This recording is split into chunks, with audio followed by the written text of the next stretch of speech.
welcome back to my kitchen today. As you can see here, I have a lot of produce that I've got to get preserved. I got it at a good deal. It was through our program here in Eastern Ontario, Full Bellies. I will link them in the description box below, their Facebook page and their YouTube channel. And so they are growing, they're expanding, and they've always got lovely produce at a great price. And so I picked up these items this past week, and I've got to get them preserved before they go bad because waste not, want not. And so we'll see what we can get through today.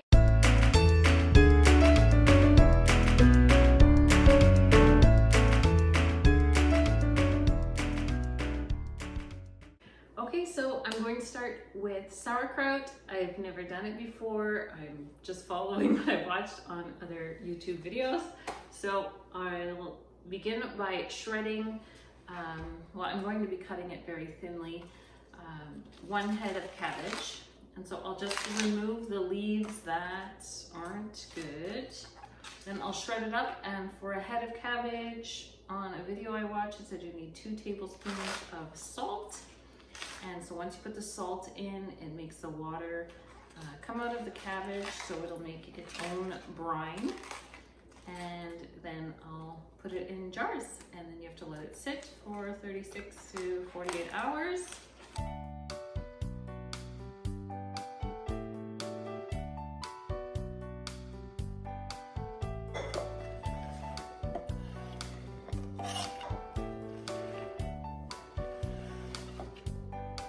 All right guys, my bowl is full. I still have a bit to cut up, but I'll put the salt on and maybe it'll start to like shrink down a bit as the water comes out.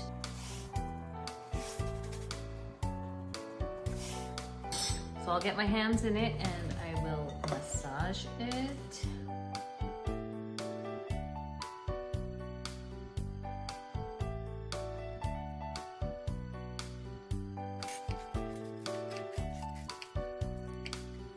So I'm gonna let this sit for half an hour, and I'm going to cut up more cabbage that I will be cooking down in a pot on the stove, so that I'll just have some cooked cabbage prepped for the week for an easy side dish. Any of my scraps I'm going to give them to our chickens. Just put a bit of oil or butter in the bottom of your pot.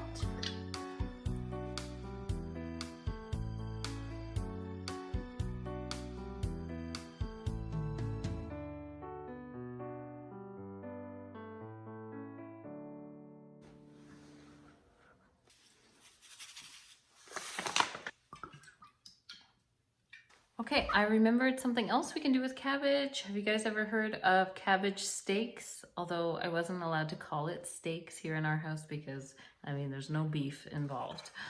It's just cabbage that you slice into like 1-inch thick slices and put on a baking sheet and put some oil and seasoning and then bake it in the oven for, I don't know, I'll have to look it up, probably like 45 to 60 minutes. So I think I'll do that with one.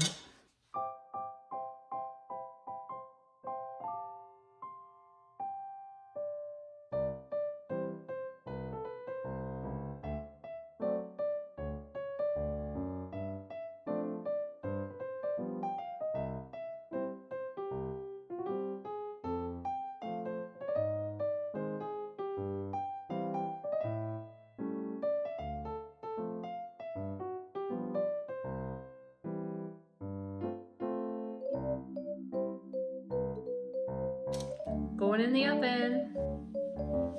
Okay, so the last thing I'm going to do with cabbage today is to make some coleslaw. So I'm just going to use my food processor for this. Zip it up.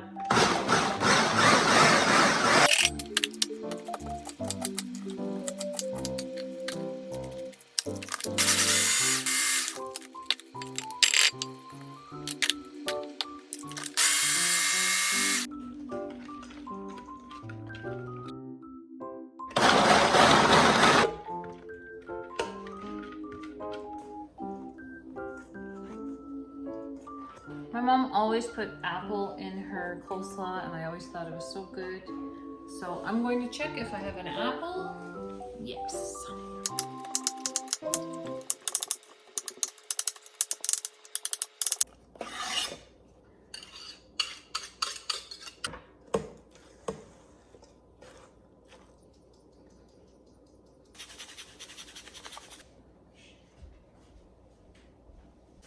Here are the cabbage steaks, guys.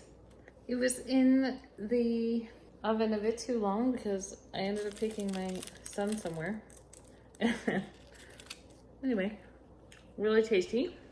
And here's the cabbage I cooked up in the pot on the stove. It turned out nice and buttery and soft.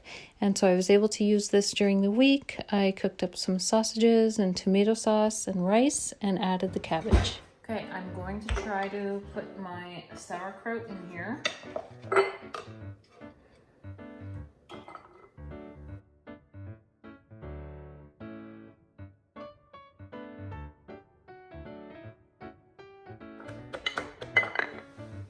Can you see this?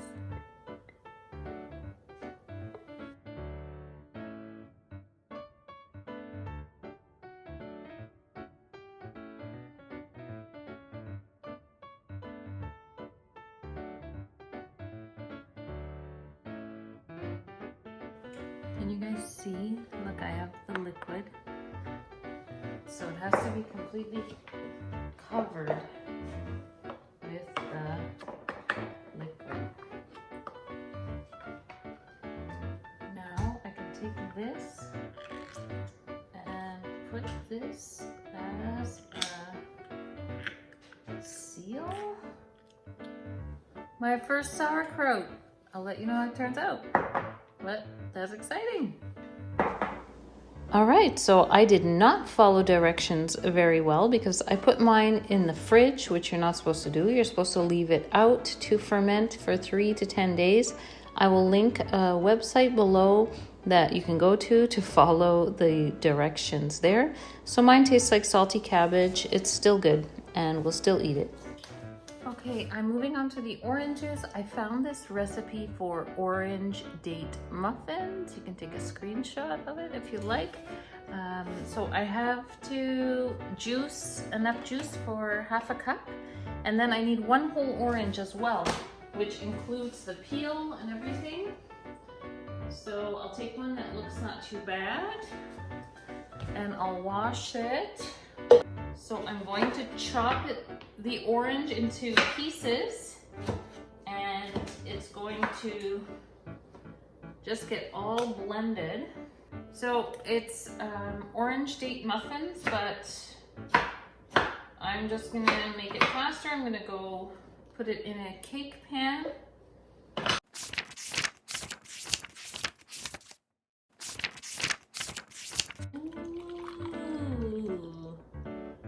Looks good. So that was 2 oranges. That's pretty good. I got my half cup.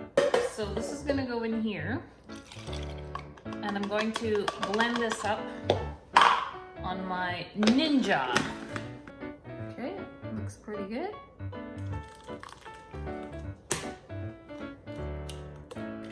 I'm gonna chop half a cup of dates.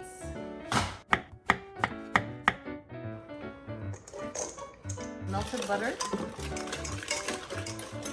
and instead of sugar I'm putting honey. Then I have my dry ingredients, so 1.5 cups of flour. I put half a cup of whole wheat with 1 cup of white flour, and 1 teaspoon of baking soda, 1 teaspoon of baking powder, half a teaspoon of salt. So we're gonna dump that in, and then I'm going to put it in the oven. So usually the muffins, they say take 20 minutes. So I'll check the cake a little bit after that.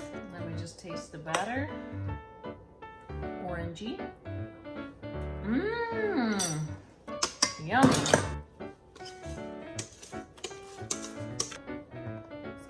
Put it in the oven. I'll show you what it looks like after. Here is my orange date cake. Smells so good, looks good. These oranges were so delicious and had so much juice. So on so many mornings, I just did fresh squeezed orange juice for everybody. It took 2 oranges to fill up this little glass, and it was absolutely delicious. We're going to start cooking up some of these zucchini. I'm going to make little zucchini boats. So basically cut them in half and put a little bit of oil, salt and vinegar, and then roast them in the oven for a bit, and then top with cheese at the end of their cooking. I'm going to chop up some zucchini for our pizzas tonight.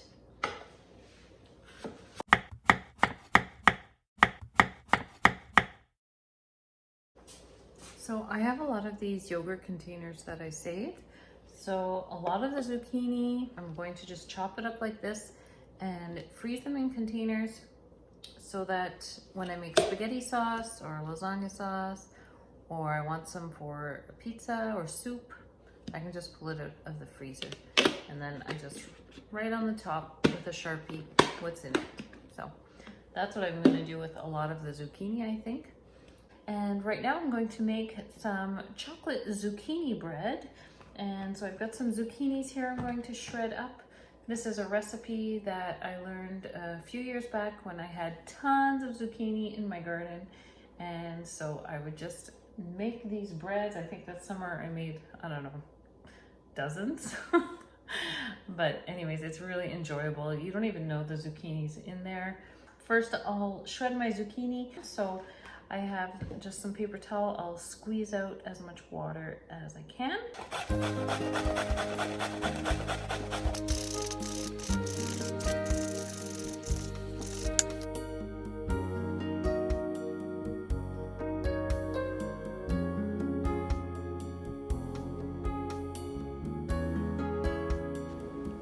All right, so I'm trying to squeeze out as much of the liquid from the zucchini as I can. So I put it in some paper towel and let it sit for a bit. Now I'm measuring out the dry ingredients. So 1 1/4 cups of white flour, 1 1/4 cups of whole wheat flour, 1/3 cup of cocoa. Then we have a teaspoon of baking soda, 1 tablespoon of baking powder, a teaspoon of salt, and a teaspoon of cinnamon. And give that a little mix. Then I'm cracking in 3 eggs, and this is to make 2 loaves of zucchini bread. And then 1 1/2 cups of milk, 2/3 cup of honey or maple syrup, 2 teaspoons of vanilla, then 2 cups of the shredded zucchini, 1/4 cup of coconut oil, and I mix that in. And then for the chocolate chips, it says a cup. I just put whatever I had left from my package and put it into 2 greased loaf pans. Put it in the oven at 350 for 45 to 50 minutes. And here it is when it came out of the oven. It was nice and moist and delicious.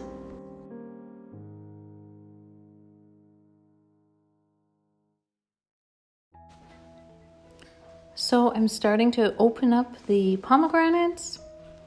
It just looks so beautiful inside, just like little rubies. So I just am pulling it apart and popping off all the seeds. I know another way I've seen people do it is they cut it in half and then whack it with a large spoon to knock out all the seeds, but I prefer to do it this way. You can also wear gloves because the pomegranate juice can stain your fingers. Pomegranates are also so good for you. They're very rich in antioxidants, which help protect cells from damage caused by free radicals. They may also help to reduce the risk of cancer, also heart disease. They're also good for urinary health. And so just a great fruit. It's one of the fruits mentioned in the Promised Land from the Bible. All right, I have a lot of pomegranate seeds that I was able to empty out. I was going to show you something fun that I like to do with them. We're big fans of SodaStream here, and I always put like some kind of fresh fruit or citrus in it to flavor the water. So I'm going to put some pomegranate seeds in. It doesn't actually flavor the water that much unless, like, if you soak it overnight, you'll get a faint flavor. But what I find is fun is you're just drinking and then, oh, you get like a little burst of flavor when you crunch on one of the seeds. It reminds me a little bit of bubble tea. I don't know if you guys have had bubble tea, but anyhow, so I'm just gonna put some in my SodaStream bottle and put it in the fridge, and then at mealtime we'll carbonate it and enjoy, or anytime really, when you want a refreshing beverage. SodaStream, delicious. Oh, that's so fun. You're okay. Thank you so much everyone for watching today. I hope you enjoyed this video of how I prepped this produce. And remember, if you're in the Eastern Ontario area, to check out Full Bellies to get great deals on fruits and vegetables. Till next time, God bless you all. Bye-bye.